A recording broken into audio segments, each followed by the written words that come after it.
Photo electric effect के last lecture में मैंने आपको यह बताया था कि फोटो इलेक्ट्रिक इमिशन किन किन कारकों पर निर्भर करता है।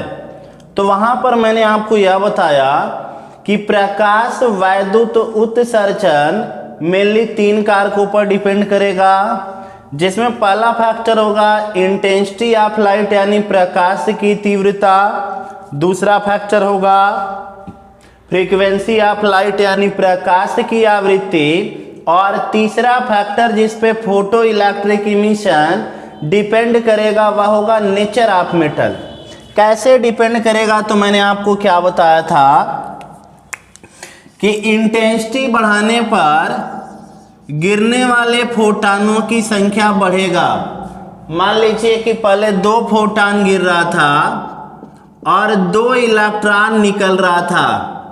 जैसे हमने प्रकाश की तीव्रता बढ़ाया, तीव्रता माने प्रति सेकंड गिरने वाले फोटानों की संख्या, तो तीव्रता बढ़ाने पर प्रति सेकंड गिरने वाले फोटानों की संख्या बढ़ेगा, जिससे प्रति सेकंड निकलने वाले इलेक्ट्रॉनों की संख्या बढ़ेगा।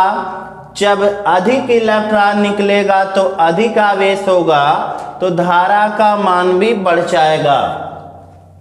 तो लाइट की तीव्रता बढ़ाने पर प्रति सेकंड गिरने वाले फोटानों की संख्या बढ़ेगा, जिससे निकलने वाले इलेक्ट्रॉनों की संख्या बढ़ेगा और प्रकाश धारा का मान बढ़ेगा। वह मैंने आपको यह भी बताया कि इंटेंसिटी का एनर्जी से कोई रिलेशन नहीं होता, तो जो तीव्रता होगा वह इलेक्ट्रॉन के गतिज ऊर्जा और निरोधी विभव को प्रभावित नहीं करेगा। दूसरे फैक्टर में मैंने आवृत्ति के बारे में बताया।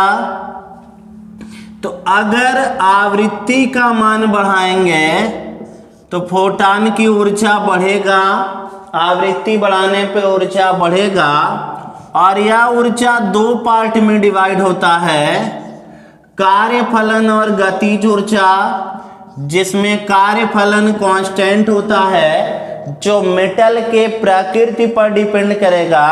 अलग अलग मेटल का कार्यफलन अलग अलग होगा, तो ऊर्जा बढ़ने पर गतिज ऊर्जा बढ़ जाएगा, और जब इलेक्ट्रॉन की गतिज ऊर्जा बढ़ जाएगा तो इलेक्ट्रॉन को रोकने के लिए अधिक विभव लगाना पड़ेगा, तो निरोधी विभव का मान भी बढ़ जाएगा। तो दूसरा फैक्टर हमने देखा था कि लाइट की आवृत्ति बढ़ाने पर निकलने वाले इलेक्ट्रॉन का गतिज ऊर्जा बढ़ेगा, जिससे निरोधी विभव का मान भी बढ़ेगा। और तीसरा फैक्टर हमने आपको यह बताया था कि मेटल की प्रकृति केवल कार्यफलन को डिसाइड करेगा, इसके अतिरिक्त इसका और कोई प्रभाव नहीं होगा। आज सबसे पहले हम लोग एक ग्राफ खींचेंगे निरोधी विभव और प्रकाश के आवृत्ति के बीच में, और बोर्ड में आपसे इस ग्राफ का केवल ढलान पूछेगा। जो आपको याद होना चाहिए कि निरोधी विभव V0 और आपतित प्रकाश के आवृत्ति के बीच खींचे गए ग्राफ की ढलान H/E होता है। कैसे होता है, या कभी बोर्ड एग्जाम में नहीं पूछता, केवल ग्राफ की ढलान पूछता है, लेकिन हम लोग उसको निकालेंगे और जानेंगे कि कैसे स्टॉपिंग पोटेंशियल V0 और फ्रीक्वेंसी ऑफ लाइट न्यू के बीच खींचे गए ग्राफ का ढलान H/E आएगा। तो आज का हम लोग का टॉपिक होगा ग्राफ बिटवीन स्टॉपिंग पोटेंशियल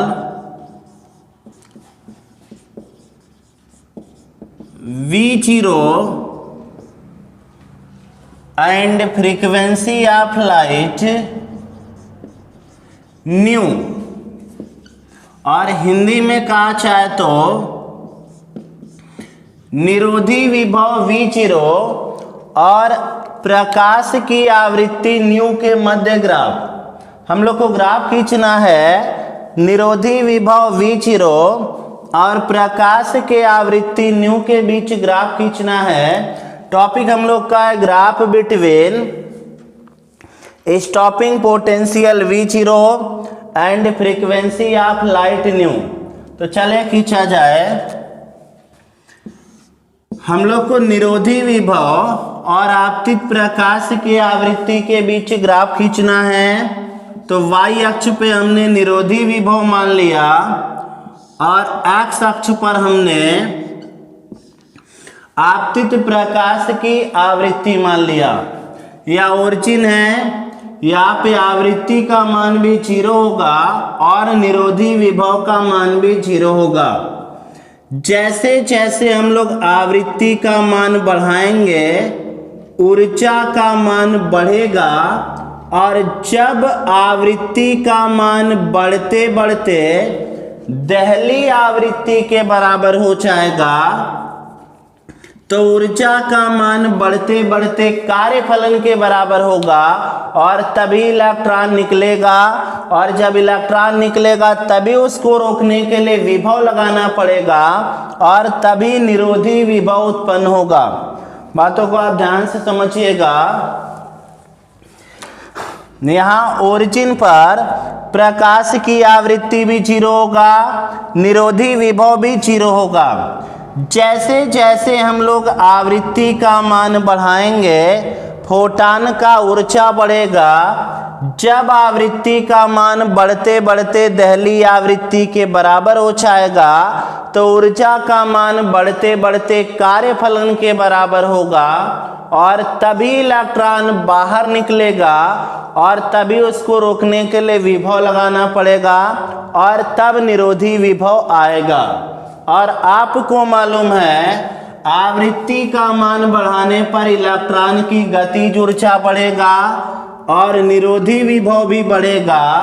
तो आपतित प्रकाश के आवृत्ति और निरोधी विभव के बीच ग्राफ खींचने पर एक स्ट्रेट लाइन आएगा, लेकिन खास बात यह होगा कि यह स्ट्रेट लाइन ओरिजिन से स्टार्ट ना होके एक्स अक्ष पर थोड़ा आगे जाकर स्टार्ट होगा।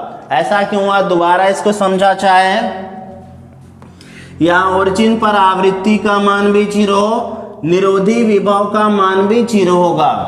धीरे धीरे जब हम लोग आवृत्ति का मान बढ़ाएंगे तो ऊर्जा का मान बढ़ेगा। जब आवृत्ति का मान बढ़ते बढ़ते दहली आवृत्ति के बराबर हो जाएगा तो ऊर्जा का मान बढ़ते बढ़ते कार्यफलन के बराबर हो जाएगा, और तभी इलेक्ट्रॉन बाहर निकलेगा, और उसको रोकने के लिए विभव लगाना पड़ेगा, और तभी जाके निरोधी विभव आएगा। और आवृत्ति का मान बढ़ाने पर इलेक्ट्रॉन की गतिज ऊर्जा बढ़ता है, जिससे निरोधी विभव भी बढ़ेगा। तो इनके बीच ग्राफ खींचने पर एक स्ट्रेट लाइन आएगा।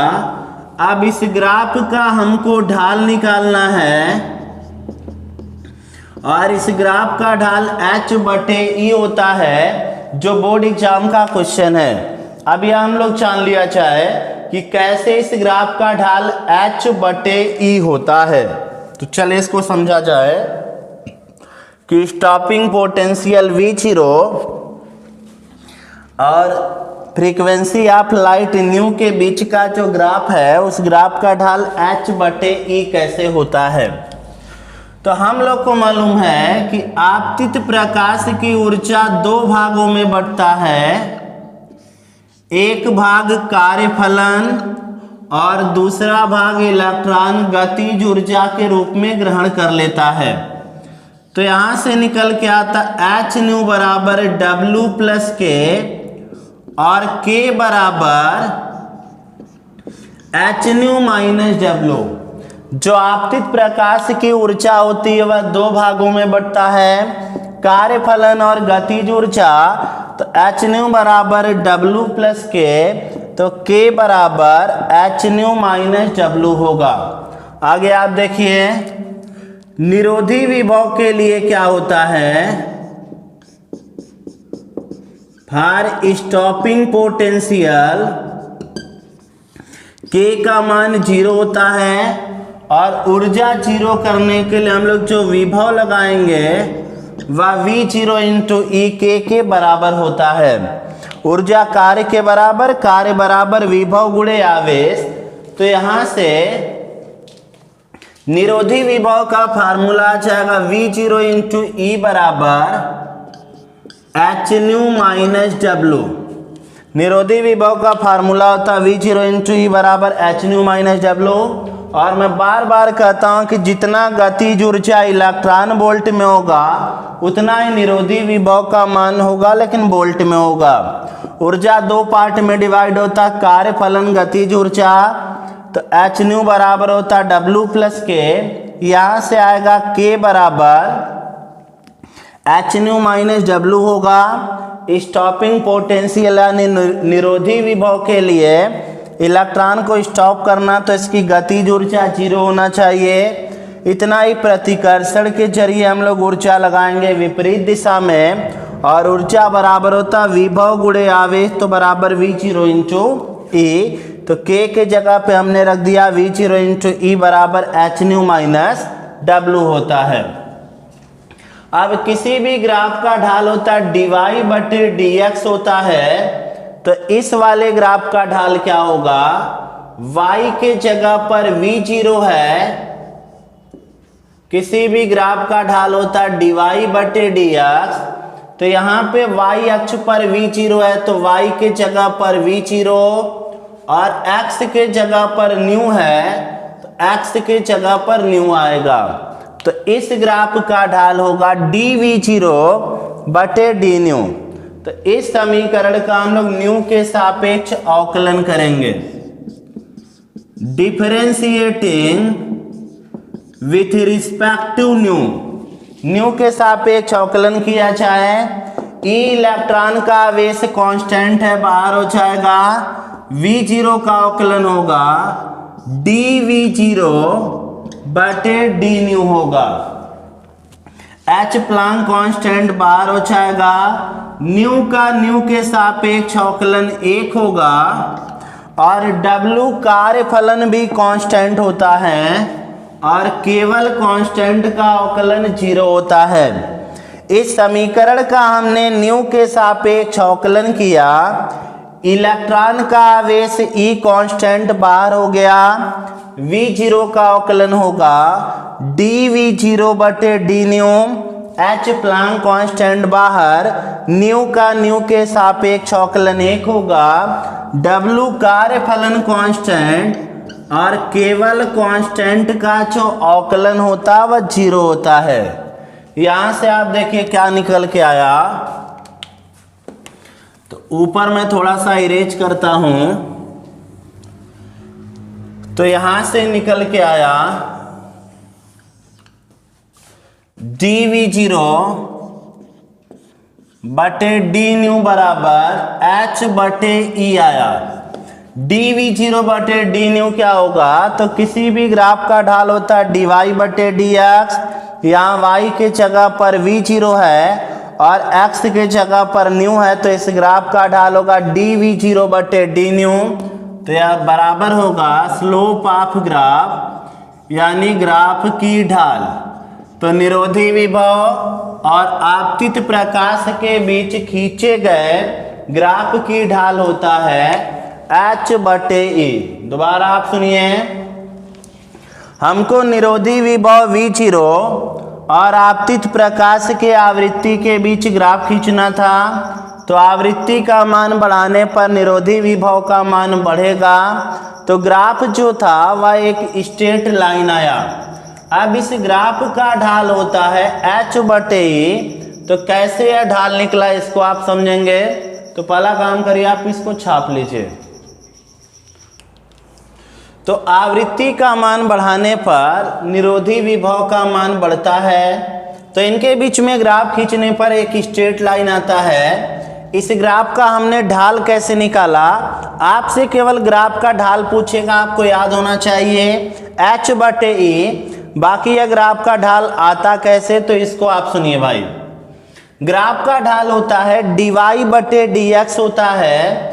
किसी भी ग्राफ का ढाल होगा अगर y और x अक्ष के बीच खींचा गया है तो dy बटे dx होगा। यहाँ पे y अक्ष पे क्या है V0, तो dV0, और x अक्ष पर न्यू है तो d न्यू।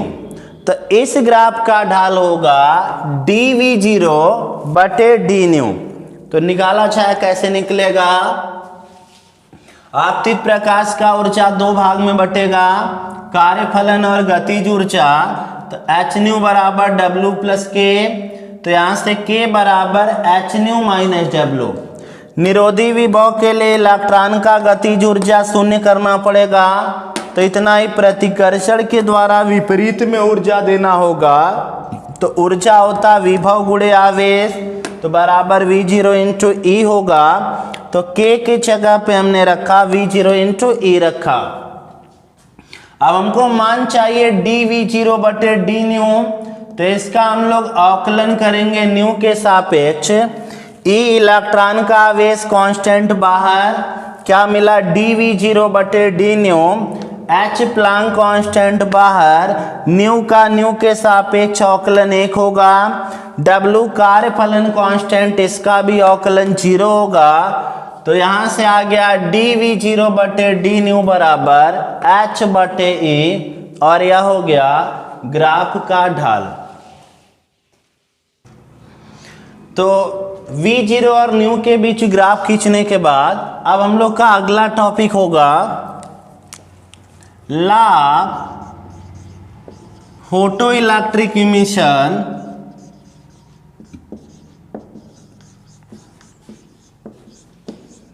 या हिंदी में इसको कहा जाए लाभ फोटो इलेक्ट्रिक इमिशन को अगर हिंदी में बोला जाए तो प्रकाश वैद्युत उत्सर्जन के नियम। तो आप हेडिंग बना लीजिए लाभ फोटो इलेक्ट्रिक इमिशन या हिंदी में इसको कहा जाए प्रकाश वैद्युत उत्सर्जन के नियम। यह नियम आपको पहले से मालूम है, केवल मैं इसको बता के आपको लिखवा दूंगा।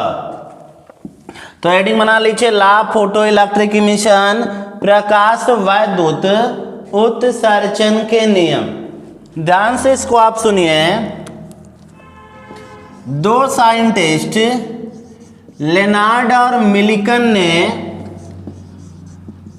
फोटो इलेक्ट्रिक इमिशन का ला दिया। कौन दिया फोटो इलेक्ट्रिक इमिशन का ला? तो दो साइंटिस्ट थे, एक का नाम लेनार्ड था, एक का नाम मिलिकन था। इन्होंने प्रकाश वैद्युत उत्सर्जन के नियम दिए और इस नियम में इन्होंने 5 पॉइंट बताया। ला फोटो इलेक्ट्रिक इमिशन लेनार्ड और मिलिकन के द्वारा दिया गया था और इस नियम में इन्होंने 5 पॉइंट बताया। इस चैप्टर से लॉन्ग में 2 क्वेश्चन पूछा जाता है। एक क्वांटम सिद्धांत के आधार पर प्रकाश वैद्युत प्रभाव की व्याख्या, जो अगला टॉपिक होगा, और एक क्वेश्चन पूछा जाता है ला फोटो इलेक्ट्रिक इमिशन। तो सबसे पहले तो आप जान लीजिए कि फोटो इलेक्ट्रिक इमिशन का जो ला है वह लेनार्ड और मिलिकन ने दिया और इस ला में टोटल 5 पॉइंट है जो आपको पहले से मालूम है। उन्हीं 5 पॉइंट को मैं लिखवाऊंगा, लेकिन उससे पहले आप लिख लीजिए लेनार्ड और मिलिकन ने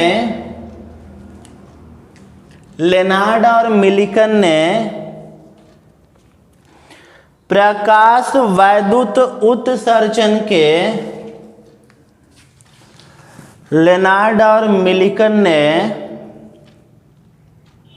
प्रकाश वैद्युत उत्सर्जन के नियम दिए। लेनार्ड और मिलिकन ने प्रकाश वैद्युत उत्सर्जन के नियम दिए। इस नियम के अनुसार अब 5 पॉइंट आपको लिखना होगा। पहला पॉइंट आप सुनिए। पहला पॉइंट उन्होंने यह कहा ला फोटो इलेक्ट्रिक इमिशन में कि इलेक्ट्रॉन तभी निकलेगा, क्या कहा पहले वाले पॉइंट में कि इलेक्ट्रॉन तभी निकलेगा जब आपतित प्रकाश की आवृत्ति दहली आवृत्ति से अधिक होगी। आपको पहले से ही मालूम है कि इलेक्ट्रॉन को बाहर निकालने के लिए जितने कम से कम आवृत्ति की आवश्यकता होगा उसको दहली आवृत्ति कहेंगे और इसको न्यू जीरो से लिखा जाता है। तो पहला पॉइंट लेनार्ड और मिल्टन ने यह कहा कि इलेक्ट्रॉन तभी बाहर निकलेगा जब आपतित प्रकाश की आवृत्ति दहली आवृत्ति से अधिक होगा। तो पहला पॉइंट आप लिखिएगा, किसी पदार्थ के पृष्ठ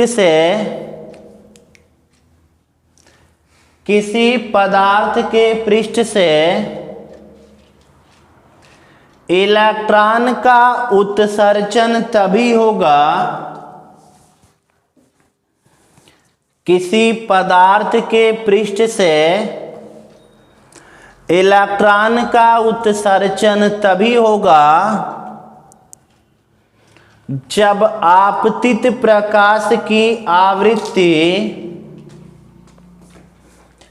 किसी पदार्थ के पृष्ठ से इलेक्ट्रॉन का उत्सर्जन तभी होगा जब आपतित प्रकाश की आवृत्ति दहली आवृत्ति से अधिक हो। बराबर होने पर भी हो जाएगा। किसी पदार्थ के पृष्ठ से इलेक्ट्रॉन का उत्सर्जन तभी होगा जब आपतित प्रकाश की आवृत्ति दहली आवृत्ति से अधिक हो।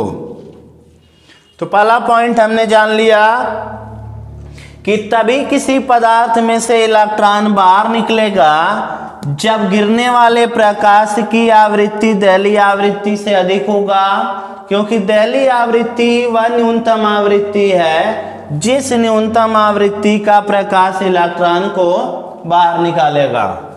दूसरा पॉइंट उन्होंने यह कहा ला फोटो इलेक्ट्रिक इमिशन में कि इलेक्ट्रॉन उत्सर्जन का जो दर होगा, माने इलेक्ट्रॉन के निकलने की जो मात्रा होगा वह प्रकाश के तीव्रता के अनुक्रमानुपाती होगा। और आपको यह पॉइंट भी पहले से मालूम है कि तीव्रता का मान जितना अधिक होगा गिरने वाले फोटॉनों की संख्या उतना अधिक होगा और निकलने वाले इलेक्ट्रॉनों की संख्या भी उतना अधिक होगा। तो निकलने वाले इलेक्ट्रॉनों की जो संख्या होगा या का चाहे इलेक्ट्रॉन उत्सर्जन का जो दर होगा वह प्रकाश की तीव्रता के अनुक्रमानुपाती होगा। अगर आप तीव्रता का मान बढ़ाएंगे तो गिरने वाले फोटॉनों की संख्या बढ़ेगा, तो निकलने वाले इलेक्ट्रॉनों की संख्या बढ़ेगा। और अगर तीव्रता का मान घटाएंगे तो गिरने वाले फोटॉनों की संख्या घटेगा, तो निकलने वाले इलेक्ट्रॉनों की संख्या भी घटेगा। तो दूसरा पॉइंट हम लोग यह कहेंगे कि जो इलेक्ट्रॉन उत्सर्जन का दर होगा वह प्रकाश की तीव्रता के अनुक्रमानुपाती होगा। तो दूसरा पॉइंट आप लिखिए, पदार्थ के पृष्ठ से इलेक्ट्रॉन उत्सर्जन की दर, पदार्थ के पृष्ठ से इलेक्ट्रॉन उत्सर्जन की दर तीव्रता के समानुपाती होता है।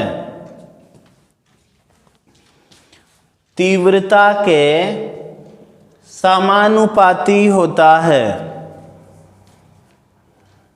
तीव्रता के समानुपाती होता है।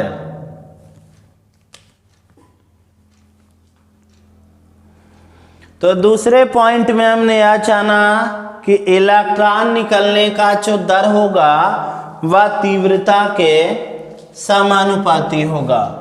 अब आप तीसरा पॉइंट जानिए कि जो इलेक्ट्रॉन की गतिज ऊर्जा होगा, माने जो निकलने वाले इलेक्ट्रॉन का गतिज ऊर्जा होगा और निरोधी विभव होगा,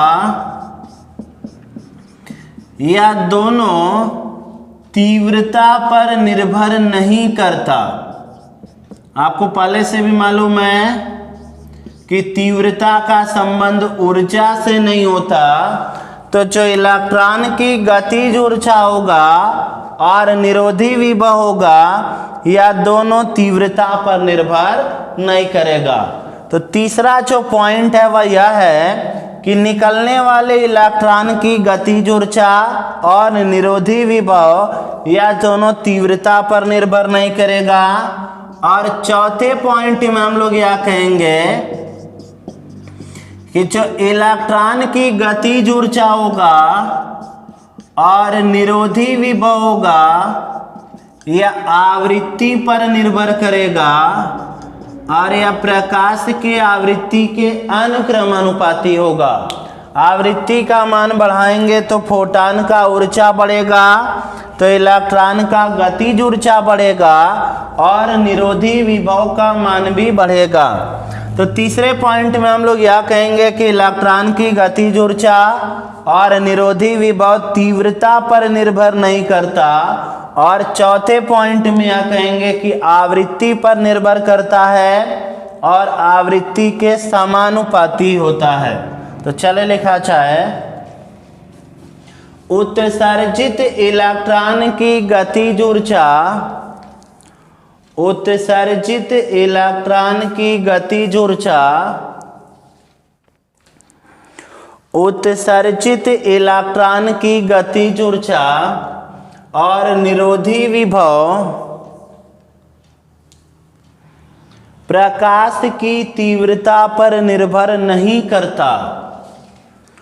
उत्सर्जित इलेक्ट्रॉन की गतिज ऊर्जा और निरोधी विभव प्रकाश की तीव्रता पर निर्भर नहीं करता। चौथा पॉइंट आप लिखिएगा, उत्सर्जित इलेक्ट्रॉन की गतिज ऊर्जा, उत्सर्जित इलेक्ट्रॉन की गतिज ऊर्जा और निरोधी विभव प्रकाश के आवृत्ति के समानुपाती होता है। उत्सर्जित इलेक्ट्रॉन की गतिज ऊर्जा और निरोधी विभव प्रकाश के आवृत्ति के समानुपाती होता है। दोबारा इन चारों पॉइंटों को समझा जाए तो प्रकाश वैद्युत उत्सर्जन का नियम लेनार्ड और मिल्टन ने दिया, और इस नियम में लेनार्ड और मिल्टन ने 5 पॉइंट दिया। पहले पॉइंट में उन्होंने यह बताया कि इलेक्ट्रॉन तभी निकलेगा जब आपतित प्रकाश की आवृत्ति दहलीज आवृत्ति से अधिक हो। दूसरे पॉइंट में यह बताया कि कितना इलेक्ट्रॉन निकलेगा, यह बात तीव्रता पर निर्भर करेगा। तीव्रता बढ़ाने पर निकलने वाले इलेक्ट्रॉनों की संख्या बढ़ेगा और तीव्रता घटाने पर निकलने वाले इलेक्ट्रॉनों की संख्या घटेगा, माने इसके अनुक्रमानुपाती होता है। चौथे पॉइंट में यह कहा कि इलेक्ट्रॉन का जो गतिज ऊर्जा होगा और निरोधी विभव होगा, यह तीव्रता पर निर्भर नहीं करेगा, क्योंकि तीव्रता का संबंध ऊर्जा से नहीं होता। और चौथे पॉइंट में कहा कि इलेक्ट्रॉन की गतिज ऊर्जा और निरोधी विभव आवृत्ति पर निर्भर करेगा और आवृत्ति के अनुक्रमानुपाती होगा। पांचवा पॉइंट यह होगा कि प्रकाश के गिरने और इलेक्ट्रॉन के निकलने के बीच में कोई टाइम लैग नहीं होगा, यानी जैसे ही प्रकाश गिरेगा वैसे ही इलेक्ट्रॉन बाहर निकलेगा। इन दोनों क्रियाओं के बीच में कोई समय नहीं लगेगा। पांचवा पॉइंट यह कहेगा कि कि लाइट के गिरने और इलेक्ट्रॉन के निकलने के बीच कोई समयांतराल नहीं होगा। जैसे ही लाइट गिरेगा वैसे ही इलेक्ट्रॉन निकल जाएगा। इन दोनों क्रियाओं के बीच में कोई समय नहीं लगेगा। तो पांचवा पॉइंट आप लिखेंगे, प्रकाश के आपतन और इलेक्ट्रॉन के उत्सर्जन के मध्य, प्रकाश के आपतन और इलेक्ट्रॉन के उत्सर्जन के मध्य कोई समय पश्चता यानी टाइम लैग आप ब्रैकेट में लिख लीजिएगा, कोई समय पश्चता नहीं होता। प्रकाश के गिरने और इलेक्ट्रॉन के उत्सर्जन के मध्य कोई समय पश्चता ब्रैकेट में टाइम लैग नहीं होता। तो यह हमने जान लिया लॉ फोटो इलेक्ट्रिक इमिशन। तो प्रकाश वैद्युत उत्सर्जन का नियम लेनार्ड और मिल्टन ने दिया और इस नियम में उन्होंने 5 पॉइंट बताया जो हमको पहले से मालूम था। पहला पॉइंट यह कहा कि इलेक्ट्रॉन तभी निकलेगा जब गिरने वाले प्रकाश की आवृत्ति दहलीय आवृत्ति से अधिक हो। दूसरा पॉइंट यह कहा कि निकलने वाले इलेक्ट्रॉन की संख्या तीव्रता पर निर्भर करेगा। उन्होंने तीसरा पॉइंट यह कहा कि इलेक्ट्रॉन की गतिज ऊर्जा और निरोधी विभव तीव्रता पर निर्भर नहीं करेगा। चौथे पॉइंट में बताया कि आवृत्ति पर निर्भर करेगा। पांचवा पॉइंट यह कहा कि प्रकाश के गिरने और इलेक्ट्रॉन के निकलने के बीच कोई टाइम इंटरवल नहीं होगा। तो फोटो इलेक्ट्रिक इमिशन का लॉ हम लोग का खत्म हो गया। अभी इस चैप्टर में 2 से 3 लेक्चर और आएंगे और 2 से 3 लेक्चर में यह चैप्टर पूरा खत्म हो जाएगा, जिसमें हम लोग आइंस्टीन का प्रकाश वैद्युत प्रभाव का समीकरण देखेंगे, क्वांटम दक्षता देखेंगे। कुछ और टॉपिक को जानने के बाद बचे हुए हम लोग न्यूमेरिकल को लगाएंगे और वहां पे जाके यह चैप्टर खत्म हो जाएगा। तो इस वीडियो को देखने के बाद आप नोट को कंप्लीट कर लेंगे। जहाँ कहीं अगर किसी भी वीडियो में आपको डाउट हो तो इसको आप दोबारा देखिए, फिर भी अगर क्लियर ना हो तो मुझसे कंसल्ट करेंगे और इस चैप्टर में बचे हुए 2-3 लेक्चर जो हैं वह आपको मिल जाएंगे, फिर यह चैप्टर खत्म हो जाएगा।